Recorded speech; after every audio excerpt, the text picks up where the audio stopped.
یہ کہانیاں معلوم ہوتی ہیں، انہونی باتیں معلوم ہوتی ہیں، لیکن چونکہ یہ پوری تاریخ ہے، یہ کوئی 5-6 ہزار سال پرانی بات نہیں ہے۔ 1400 برس کیا ہوتے ہیں انسانی تاریخ کے اندر؟ یہ تمام تاریخ جو ہے محفوظ ہے، ایک ایک چیز محفوظ ہے۔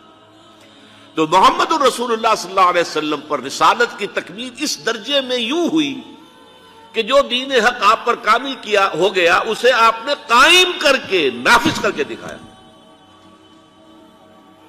یہ ہے در حقیقت تکمیل رسالت کا مظہر اول۔ نمبر 2، یہ بہت بڑی بات ہے، بہت بڑی بات ہے، اور سیرت کا یہ حصہ اکثر و بیشتر لوگوں کے سامنے نہیں ہے۔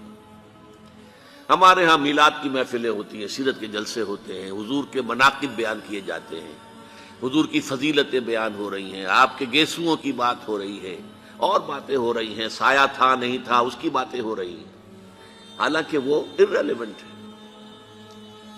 سیرت، اصل سیرت کیا ہے؟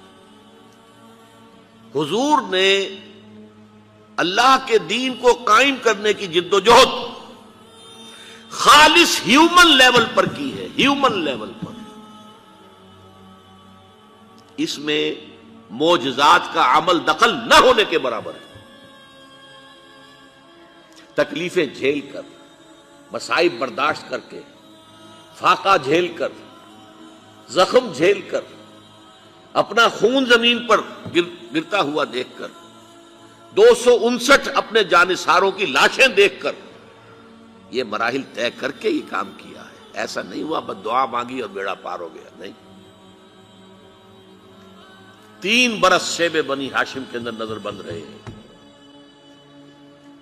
اور طائف میں جو نقشہ ہوا ہے، رسوا سر بازارے آشوخ ستمگارے، اس راہ میں جو سب پہ گزرتی ہے سو گزری، تنہا پس زندہ کبھی رسوا سر بازار۔ طائف میں کیا ہوا؟ تینوں جو بڑے سردار تھے ان سے گفتگو کی ہے، انہوں نے تو ایسے جملے کہے چبھنے والے جو کلیجے کو چیر دیں۔ اور پھر جب سٹریٹ ارچنز جو ہوتے ہیں، آوارہ لوگ، آوارہ لڑکے، انہیں اشارہ کیا ذرا ان کی خبر لو، یہ نبی بنے پھرتے ہیں، نبوت کا دعویٰ کر رہے ہیں، ذرا خبر لو ان کی، اور وہ پتھراؤ کر رہے ہیں۔ ساتھ صرف ایک ہے، حضرت زید ابن حارثہ، وہ سامنے سے آ کر روک بنتے ہیں، ڈھال بنتے ہیں، تو وہ پیچھے سے پتھر آ رہے ہیں، وہ پیچھے کی طرف سے جاتے ہیں تو آگے سے پتھر آ رہے ہیں۔ جسم لہو لہان ہو گیا ہے، جسم کا خون بہہ کر جا کر جوتیوں میں جم گیا ہے، غشی سی تاری ہوئی ہے، تھک کر بیٹھ گئے ہیں تو 2 گنڈے آئے ہیں، ایک نے اس بغل میں ہاتھ ڈالا، ایک نے اس بغل میں ہاتھ ڈالا، اٹھو جاؤ۔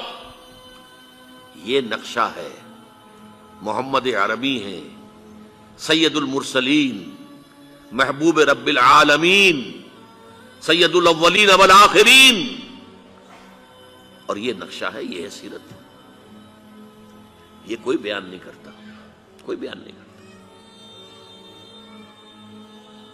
اس تکلیف کا جو پھر جو نقشہ نکلا ہے، کہ پھر جو حضور کے قلب کی گہرائیوں سے جو دعا نکلی ہے، واقعہ یہ ہے کہ کلیجہ شک ہوتا ہے اسے پڑھتے ہوئے۔ جب وہاں سے نکل کے باہر آ گئے ہیں اور ایک باغ میں تھوڑی سی دیر کے لیے سستانے کو ٹھہر گئے، وہاں آپ کے اب دعا کی ہے، مناجات کی ہے۔ اللہم الیک اشکو ضعف قوتی وقلت حیلتی وہوانی علی الناس۔ اے اللہ، تیری جناب میں فریاد لے کر آیا ہوں اپنے وسائل اور طاقت کی کمی کا، اور لوگوں کے سامنے جو رسوائی ہو رہی ہے اس کا۔ کہاں جاؤں، کس سے فریاد کروں؟ تیری ہی جناب میں فریاد لے کر آیا۔ الی من تکلنی، مجھے کس کے حوالے کر دیا ہے؟ الی بعید یتجہمنی اور الی عدو ملکت امری، کیا دشمن کے حوالے مجھے کر دیا جو چاہے کر گزرے؟ ذرا اندازہ کیجئے کہاں سے یہ الفاظ نکل رہے ہیں۔ لیکن پھر یہ فریاد جو ہے، اس کا ٹرن کیا ہے؟ ان لم یکن علی غضبک فلا ابالی،